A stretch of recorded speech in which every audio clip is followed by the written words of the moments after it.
kon mi ngi nuyu kilifa diine yëpp bayu benn tarixa rek waaye day mel ne kon bu tànnee Sëriñ Babacar Sy Mansour mi nga xam ne mooy alxalifatul am di tarixati tijaniya tudd ko ci tuddaali nag këri diine yëpp bayur kenn muy suñu mbokk yu tedd yi nekk Kawlax di njabootu alhaji Abdoulahi maam Abdoulahi Niass ak di waa suñu mbokk waa Njaasaan ak njabootu Cheikh Omarou Fouti yi ba ci njabootu Laayeen ba ci suñu mbokk waa Canaba bàyyiwuñ kenn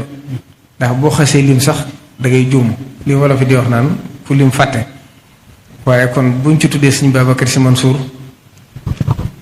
ala rasihim tuddaale nañ ñëpp di ko sant bu baax di rafetlu kàddu yi nga xam ne waxtu ne mi ngi koy yëkkati ci Cheikh Mouhamadou Mountakha ci rafetal ngir bëgg lu gën a dëgëral bokk gi ak lu gën a dëgëral diine ji kon sëriñ baa ngi koy sant moom itam di ko gërëm di gërëm it kilifa diine yépp ci seen taxawaay ci réew mi ak ci seen taxawaay ci musiba mi suñu borom wàccee ci kaw suuf muy mbas mi moom mi mënees na ci wane taxawaayam ndax àdduna sépp xam nañ itte ji mu ko jox ak taxawaay bi mu ko jox kon ñu ngi koy ñaanal mission bi nga xam ne doon na ko ci ay magam doon na ko ci ay waajuram doon na ko ci maamam yàlla dimbali ko ci mu àggale ko ba lépp ni mu ko yéenee ndax daaw nag ni daaw sëriñ bi yónni na fu mu wax kàddu yu rafet mu wax ne waxal Cheikh Mouhamadou Mountakha ne ko na xam ne gépp kàddu gum dégg te méngoowut ak kàddu gu rafet bàyyi ko fii bu fi tuddoo bokku ci njaboot gi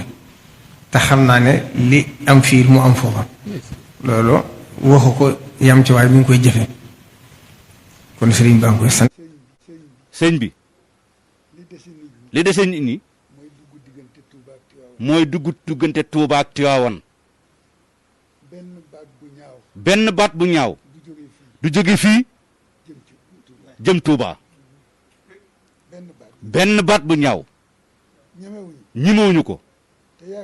te yaakaar naa ni Tuuba it ku fa dégg ndigal